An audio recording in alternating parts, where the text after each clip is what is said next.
Now, a little earlier we were talking about potatoes. The same family of potatoes is actually tomato. Tomatoes and potatoes are very, very closely related. They're the Solanum family. I love my tomatoes too. Loads and hundreds of different varieties, and the same with the potatoes. So it's entirely up to your personal taste preference. Again, I will grow lots of different varieties of tomato for interest and also to cope with tomato blight. Some will do better some years than others. Gardener's Delight has been around since the year dot. It's still a very good tomato. I love personally Sun Gold, which is another cherry type tomato, slightly smaller, very good sweet taste. Again, it's been around for many years. Then there's some other varieties that I've grown recently. Vespa, that's produced very good crops.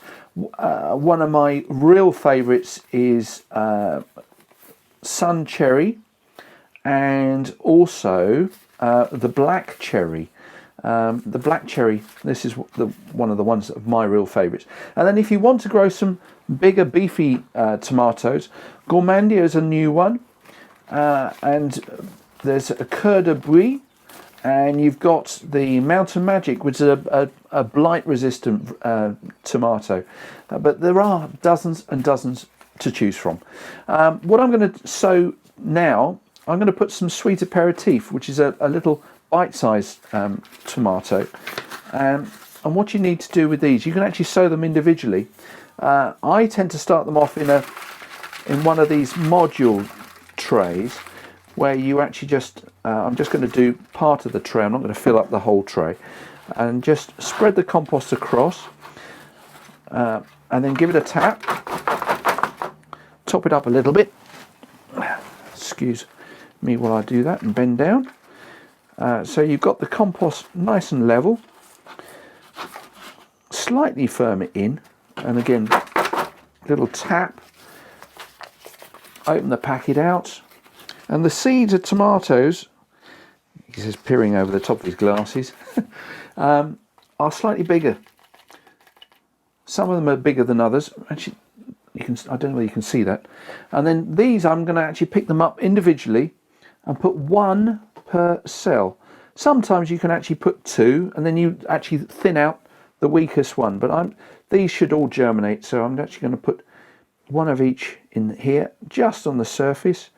And you can actually push them down fractionally with your finger. I've got two there, so I'm going to put one there. Another one still there, stuck to my fingers because they're wet. There we are. So gently push those down into the surface of the compost.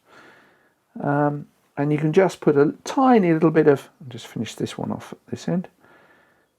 Drop that down there. There we are. And I'll put the rest in the packet.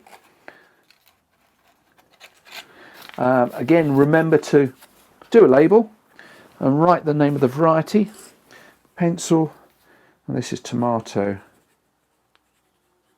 excuse my scrawl, Sweet Aperitif,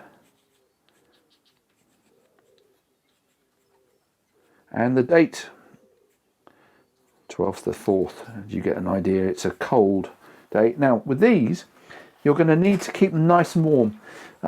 Tomatoes need the protection. That's going to be too tall there, so I'm going to lay that down there.